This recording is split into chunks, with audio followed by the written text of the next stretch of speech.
et salut si vous nous prenez, quelle que soit l'heure où vous nous recevez. C'est le début de notre émission, une fois de plus, c'est cette semaine à l'école du sabbat. Bien-aimés, chers internautes, chers téléspectateurs de ce programme hebdomadaire sur la PPT TV, une fois de plus, shalom. Le livre de Marc, troisième trimestre de l'an 2024, nous aborderons aujourd'hui la 8e leçon dont le titre est « Enseigner aux disciples », deuxième partie. Et pour en parler aujourd'hui, nous avons le frère Innocent qui nous a retrouvés. Bonjour Innocent. Bonjour Florence. Ça a été le voyage? Très bien. Merci. Et puis le frère vénéré, le frère Janvier. Bonjour Janvier. Bonjour madame. Ça va la famille? Oui. Sans plus tarder, donc, avant d'entrer dans la profondeur de cette deuxième partie de la leçon sur les enseignements de Jésus aux disciples, nous allons demander au frère Janvier de nous unir dans la prière. Du haut des cieux, notre Père, merci encore pour la grâce que tu viens de nous accorder, ô Dieu, pour que nous puissions encore parler de ce qui vient de toi. Mais utilise-nous seulement comme un outil et que seule ta voix soit écoutée par tout le monde. Au nom de Jésus, Amen. Amen. Enseigner aux disciples, deuxième partie. Nous avons commencé la semaine dernière avec la première partie où nous avons abordé un certain nombre d'enseignements, surtout, et on est revenu sur l'enseignement sur qui est le plus grand parmi vous. Certainement, dans cette deuxième partie, nous allons y revenir. La 8e leçon de ce trimestre, donc la grande thématique est axée autour du livre de Marc. Enseigner aux disciples, deuxième partie, le verset à mémoriser de cette 8e leçon nous dit dans Marc chapitre 10, le verset 45, « Car le Fils de l'homme est venu, non pour être servi, mais pour servir et donner sa vie comme la rançon de plusieurs. » Marc 10, verset 45. Je reprends. « Car le Fils de l'homme est venu, non pour être servi, mais pour servir et donner sa vie comme la rançon de plusieurs. » Alors, la grande leçon de cette semaine, la deuxième partie des enseignements de Jésus à l'endroit de ses disciples, est axée dans le chapitre 10 du livre de Marc. Ainsi, de prime abord, à partir du verset à mémoriser, Jésus-Christ nous dit qu'il est venu pour servir et non pour être servi.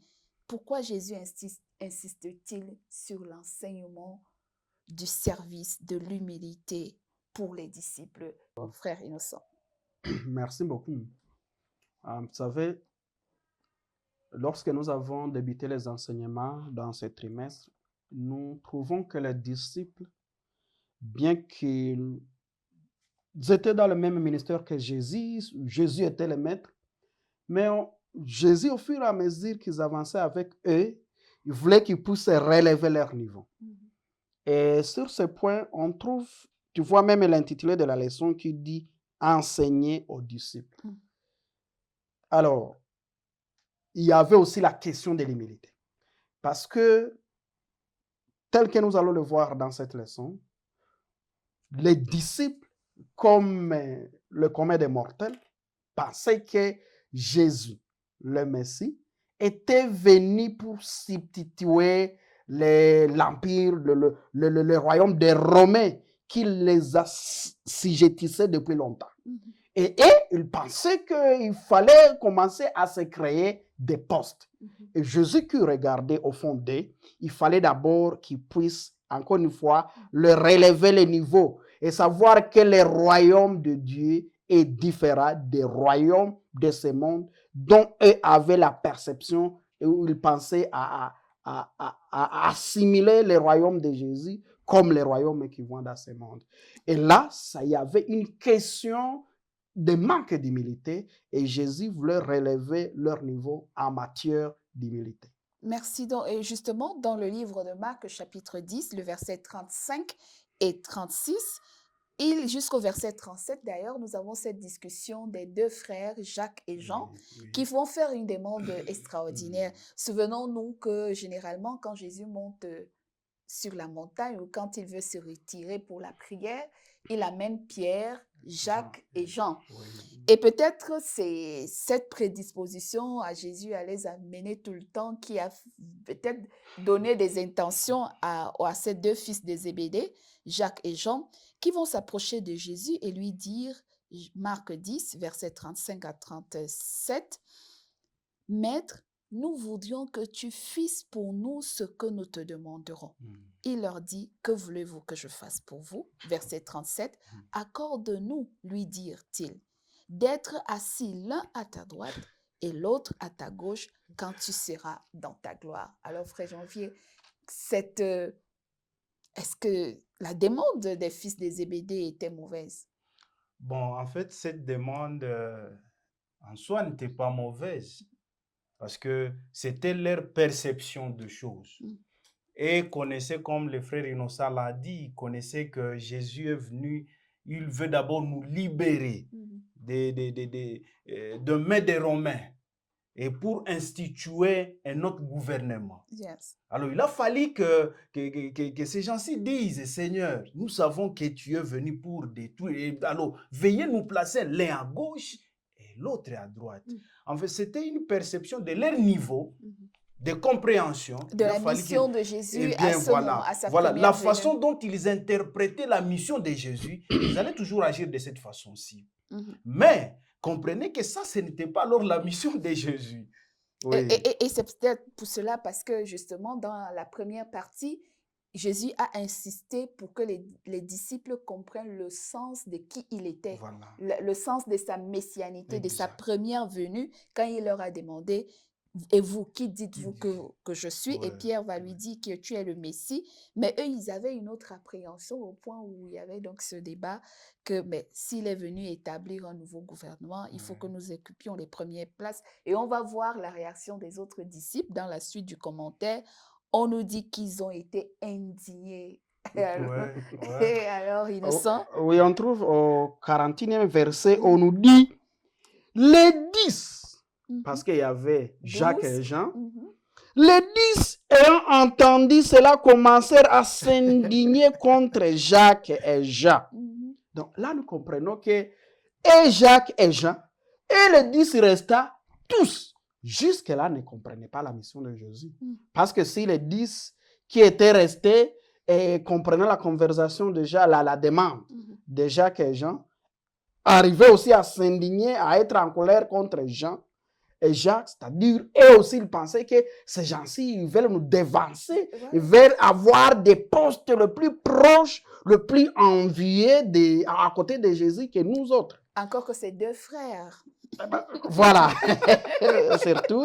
Mais on trouve que c'est pourquoi même la leçon, je rappelle, est intitulée « Enseigner aux disciples ». Il fallait que Jésus enseigne à ses disciples. Quoiqu'il ait posé plusieurs questions à Jacques et Jean, serez-vous à mesure de boire la coupe que je vais boire? Oui, nous serons à mesure. Passez par mon baptême? Oui, nous serons à mesure. Parce qu'ils étaient aveuglés par la soif, peut-être du pouvoir, comme ils voyaient le pouvoir de ce monde. Mais quand nous allons continuer au 44e verset, plutôt 43e verset, on nous dit, il n'en est pas de même au milieu de vous, mais quiconque veut être grand. Alors, nous allons commencer au 42e verset, lorsque Jésus veut alors les enseigner. Ça fait partie des enseignements dont il a donné à ses disciples. Jésus les appela et leur dit, vous savez que c'est qu'on regarde comme les chefs des nations, les tyrannisent et que les grands les dominent. 43. Il n'en est pas de même au milieu de vous. Mais quiconque veut être grand parmi vous, qu'il soit votre serviteur. Et quiconque veut être le premier parmi vous, qu'il soit esclave de tous. Voilà le plus grand enseignement d'abord qu'il a administré à ses disciples. Donc, celui qui veut être grand au milieu des enfants de Dieu doit être au service des autres. Et c'est pour cela que Jésus lui-même dit qu'il est venu, non pour être servi, mais pour servir.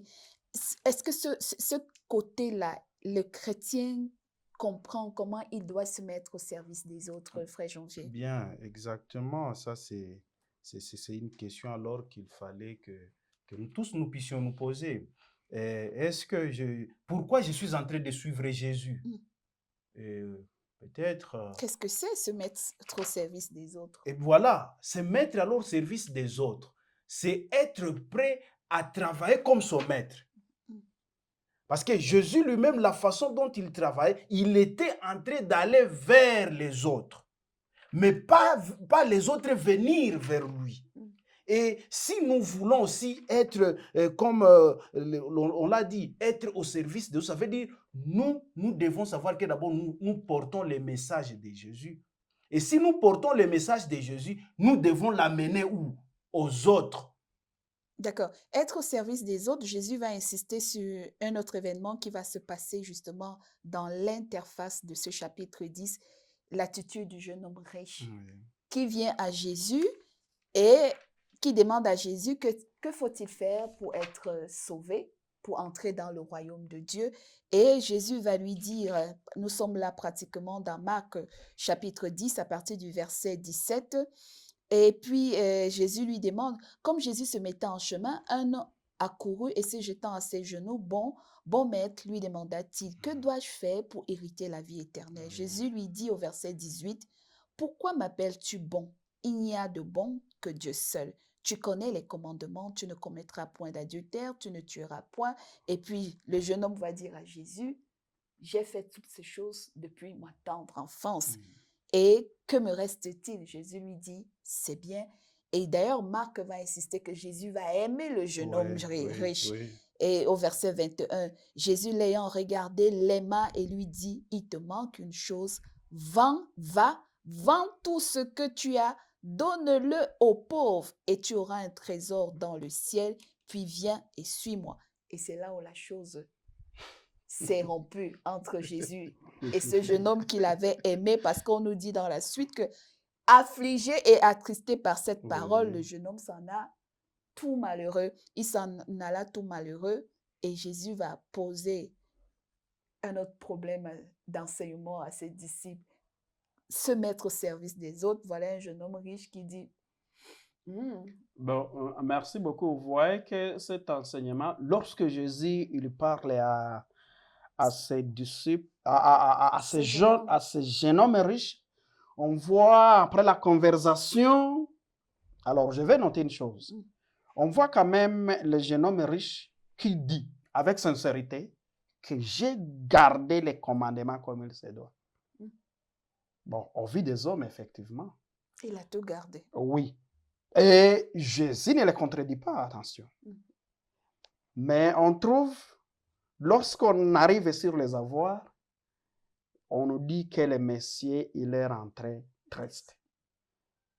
Et lorsque Jésus dit qu'il est impossible, qu'il est possible à un chameau de passer par le trou de l'aiguille qui est en un riche d'entrer dans le royaume des cieux, ça a attiré la curiosité des disciples. Alors les disciples, ils sont venus encore au pied de Jésus lui demander, finalement, avec ce que tu as dit là-bas, qui sera sauvé? Qui sera sauvé? Donc c'est pratiquement impossible qu'il y ait quelqu'un qui puisse aller au ciel. C'est comme ça que Jésus leur a donné encore un verset de l'espoir. Dans Marc 10, 27, qui leur montre que tout est possible avec Dieu. Ce qui est impossible aux yeux des humains est possible devant Dieu. Encore l'enseignement qu'il voulait donner à ses disciples, c'est de ne pas nous glorifier de nos œuvres, de ne pas penser que nous irons au ciel parce que nous avons fait quelque chose. Souvenez-vous, même... Je n'ai pas menti, je ne commets pas d'adultère, je ne vole pas, voilà. Oui, l'enseignement qu'il voulait nous donner à ces lieux et à ses disciples et à nous-mêmes, c'est pour nous montrer que nous irons au ciel au travers le sang de Jésus, au travers cet amour insondable de Dieu qui nous a aimés et a donné son Fils unique afin que quiconque croit à ce Jésus ne périsse pas mais qu'il ait la vie éternelle. Mais pas par notre force par nos œuvres. Est-ce que c'est aussi ce message justement quand il dit, l'apôtre Paul va reprendre d'ailleurs dans l'hymne de l'amour, au chapitre 13 du livre de 1 Corinthiens, lorsqu'il dit que quand bien même je donnerai tous mes biens et que je me sacrifierai pour les autres, Oui. si je n'ai pas l'amour, Oui. tout cela Oui. n'aurait servi de rien. Est-ce qu'on doit donc comprendre que le service aux autres, c'est pas seulement une question de donner quelque chose, mais c'est d'aimer les gens pour qui nous nous battons? Exactement. Et je voulais juste revenir un peu sur ce que même Jésus avait dit à ses disciples et avant de partir, disait allez et faites de toutes les nations de qui? Des disciples. Cela prouve que Jésus disait aux disciples d'aller, mais pas que les gens viennent, vous allez. Pour dire que allez pour que vous soyez de qui? Des serviteurs de ces gens-là. Pour dire que, alors par rapport alors à la question, nous devons comprendre que aujourd'hui, avec la question de la richesse, oui, aujourd'hui la richesse est en train aujourd'hui de prendre la place. Et quelqu'un peut avoir au moins, peut-être vous allez voir que j'ai déjà vu quelqu'un qui a une voiture, quand l'enfant touche comme ça, et il va directement blesser l'enfant parce que l'enfant a touché. Pour dire que lorsque nous voulons prendre nos biens à la place, à la première place, cela prouve que nous risquerons même d'oublier ce Christ-là et ce qu'il nous a appelés à faire. Si nous mettons nos biens matériels au-dessus des humains, nous risquerons de passer à côté. Et nous risquerons même de manquer les ciels. Voilà. Parce que même si nous lisons le 38e verset où même Pierre lui-même s'est mis encore à poser la question à Jésus, alors nous qui venons de te suivre, nous avons tout laissé. Mais alors, qu'est-ce que nous aurons? Et si on peut de voir la réponse de Jésus, qui montre que nous aurons au centuple, ou au ciel. C'est ce que je me lis le 29. Dans les siècles présents. Voilà, dans les siècles présents. Cela prouve que la première des choses, c'est de chercher d'abord qui? Jésus. Jésus. Oui, je vais aussi ajouter un élément. En fait, la leçon, quand nous parlons de jeunes hommes riches, nous ne parlons pas de l'évangile de pauvreté. Non. Parce que nous avons des gens dans la Bible qui qui étaient riches. Quand nous parlons de Job, lorsque Dieu parlait, as-tu vu mon serviteur Job? Oui, comment est-ce qu'il est intègre? Quand on énumère le bien qu'avait Job, était innombrable. Oui. Ça veut dire que la richesse en soi n'est pas mauvaise. Lorsque nous voyons Abraham, lorsque nous voyons Salomon, lorsque nous voyons ce père de la foi, tout le monde était riche. Mais le problème, à la différence de ce jeune homme riche, ces gens-là, ils avaient la richesse, mais ils savaient qu'au-dessus de leur richesse, il y a Dieu. C'est différent lorsque nous mettons notre richesse à la première position et Dieu venir après. Là, et ça même ne peut les pas marcher. humains après. Parce qu'on peut aussi avoir de la richesse, mais traiter mal nos employés. Tous ceux qui souffrent autour de nous, on leur donne les miettes comme s'ils ne méritaient pas. Et même nos chiens, parfois, ont plus à manger que les humains qui travaillent pour nous. C'est aussi autant de freins qui peuvent nous empêcher d'entrer au royaume. Et puis, il y a cet enseignement autour des enfants et du mariage. Je voudrais qu'on y aborde quelque chose parce que les pharisiens vont poser le problème du divorce. Est-il permis de divorcer? Et puis les disciples vont chasser les enfants. Quelles leçons retenir de ces deux attitudes? Oui, je vais d'abord commencer par l'attitude d'abord d'un enfant. Je pense bien que tout le monde a déjà vu. La place des enfants dans le service religieux.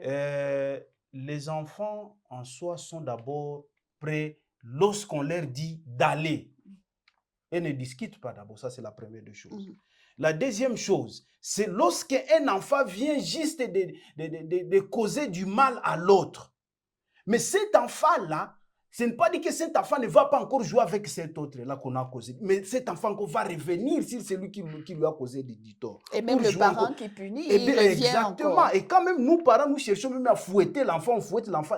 Si je dis à cet enfant, va m'amener les gobelets, l'enfant va se lever et partir. Pour dire que c'est ça, c'est une façon d'humilité que Christ voulait aussi nous enseigner par ça. La façon dont un enfant s'humilie. Et c'est comme ça que nous aussi, nous devrions normalement nous humilier. La façon dont l'enfant est prêt à se lever pour aller évangéliser. Et c'est comme ça que l'enfant aussi doit avoir la place dans les services. Mais aussi par rapport au mariage. et divorce. D'ailleurs, Jésus lui-même est revenu. Mhm. Et lorsque Dieu va créer l'homme et la femme dans les jardins d'Éden, Mhm. et quelque part, il va dire, c'est pour cela que si nous voulons la réponse de Jésus, il va répondre aux pharisiens que ce que Dieu a uni, il ne faut pas que l'homme puisse arriver à les séparer. Pour dire que si une fois, moi, je refoule ma femme, cela prouve qu'une fois je me marie, je suis en train de commettre l'adultère, selon les enseignements de Jésus. Et cela prouve que si je sais que je viens de me marier, pour dire que je dois rester avec cette femme, selon les enseignements de Jésus. Alors, frère Innocent, En fait, quand je vais juste ajouter un tout petit peu, Jésus, sachant qu'il posait ce genre de questions par hypocrisie, Oui. ils les ont ramenés au commencement. Dieu a créé un homme et une femme. Oui. Point. Et ils sont venus avec les versets de Deutéronome 24, du premier verset au quatrième verset, où Moïse avait accepté que par infidélité, qu'il puisse donner une lettre de divorce. Mais Jésus leur a rappelé que c'était à cause de votre incrédulité. Mais l'idéal, il leur a ramené au commencement. Dieu a créé un homme et une femme. Et il n'est pas beau de séparer ce que Dieu a uni. Voilà. Encore maintenant, faut-il savoir si Dieu a uni deux personnes. Parce que ça aussi, c'est le débat. Parce que les gens se disent que c'est parce qu'on a béni à l'église que Dieu a béni. Mais parfois aussi, la bénédiction ne requiert pas seulement de l'acte-là, mais c'est que les gens se sont unis dans d'autres motifs. Et ces motifs sont facteurs de rupture tôt ou tard parce qu'on ne s'est pas unis par amour. Et voilà, ça c'est très important, ce que vous dites là. Ouais. Il y a un pasteur qui nous a enseigné la fois dernière, s'appelle John Peter. Il nous a dit que est-ce que quand nous entrons dans les foyers, est-ce qu'on est entré avec Dieu? Voilà. C'est ça la grande question. Voilà, Très merci. bien. Très bien. Dans la place des enfants, dernier mot pour clôturer cette émission. Nous voyons que Jésus a donné une place singulière aux enfants. Pendant que les disciples voulaient les chasser, il a dit ne les chassez pas et ramenez-les. Et justement, la belle leçon, c'est celle que Janvier nous a dit, c'est que Jésus, même après avoir béni les enfants, il a conseillé que il faut que nous soyons comme des tout petits enfants pour entrer dans le royaume. Un dernier mot, l'un de vous, en 30 secondes. Oui, en fait, L'attitude de Bartimée qui crie pour « Fils de David, guéris-moi, sauve-moi, que veux-tu que je fasse ?» Et la foule qui lui dit « Tais-toi » et Jésus entend son cri. Bien, c'est de là que moi je voulais même donner le mot de conclusion. On vient de nous enseigner, Jésus vient de nous apprendre quelque chose. Il a fallu que je sente qu'il y a insuffisance chez moi pour que je puisse crier à ce Jésus-là. Jésus, Jésus. Et quand Jésus me pose la question, que je dise, j'ai besoin de telles choses. Et c'est ça l'attitude de cet aveugle. Il connaissait que je ne vois pas, mais j'écoute quand même qu'il y a un Jésus qui passe. Alors que je puisse crier, même si les gens vont m'empêcher, mais moi je vais toujours continuer de crier. Et crier. nous aussi, si nous sentons à nous l'insuffisance, Jésus est prêt. Et crier, crier, crier vers lui. Lui-même va alors s'arrêter pour venir nous toucher. Oui, frère, merci beaucoup, frère Janvier. Alors, pour clôturer, pour clôturer, c'est que ces enseignements qui ont été administrés aux disciples, que ce soit des enseignements qui s'adressaient à nous et à nos téléspectateurs aujourd'hui, surtout l'enseignement qui concernait l'humilité, ça nous regarde nous tous. Voilà. D'accord. Criez à Jésus, même si la foule autour de vous et la pression de la vie vous empêche, que vous avez l'impression que Dieu n'entend pas votre cri, comme l'aveugle Bartimée, criez encore plus fort devant le trône de grâce. Dieu écoutera et entendra votre soupir et votre cri, malgré les bruits autour de vous et malgré l'agitation et la foule. Il viendra et certainement il vous posera la question, que veux-tu que je fasse pour toi? J'espère que si Jésus venait à poser cette question à l'un de nous, nous aurons la bonne réponse à lui donner parce que nous demandons parfois trop de choses, mais nous ne savons même pas quel est notre réel besoin. Voilà. Que le Seigneur donc nous aide à travers ses enseignements aux disciples à cerner les leçons d'humilité, l'humilité pour ceux qui ont des moyens et des richesses et des biens, mais qui devraient les mettre au service des autres. pour éviter d'avoir une porte fermée, parce qu'aujourd'hui, beaucoup de gens font de bonnes œuvres de charité, ils font des donations à travers des organisations, mais quand on fouille les mobiles de ces donations, on n'est pas sûr que ces mobiles sont voués par l'amour. Le Seigneur nous rappelle aujourd'hui à revoir la façon dont nous nous tenons et nous nous comportons face aux enfants, face à nos biens matériels, face aux autres. Est-ce que nous nous sentons supérieurs ou inférieurs, ou est-ce que nous sommes au service des autres? Et puis le cri de la foi face à nos besoins et nos difficultés, sachant quoi dire pour que le Seigneur réponde à notre requête. Que le Seigneur nous bénisse, qu'il vous bénisse. Le frère Innocent va nous unir dans la prière. Prions. Éternel notre Dieu, nous voulons te dire merci parce qu'encore une fois, tu viens de nous parler au travers de ce grand enseignement. Permets que cette parole puisse transformer nos vies et la vie de nos téléspectateurs. Au nom de Jésus, Amen. Amen. Merci. Amen. Merci, merci. Au revoir et la semaine prochaine, par la grâce de notre divin Père. Likez, commentez, partagez la vidéo. Nous serons heureux de relire vos retours et puisse la grâce de Dieu continuer à vous bénir. Shalom. Au revoir.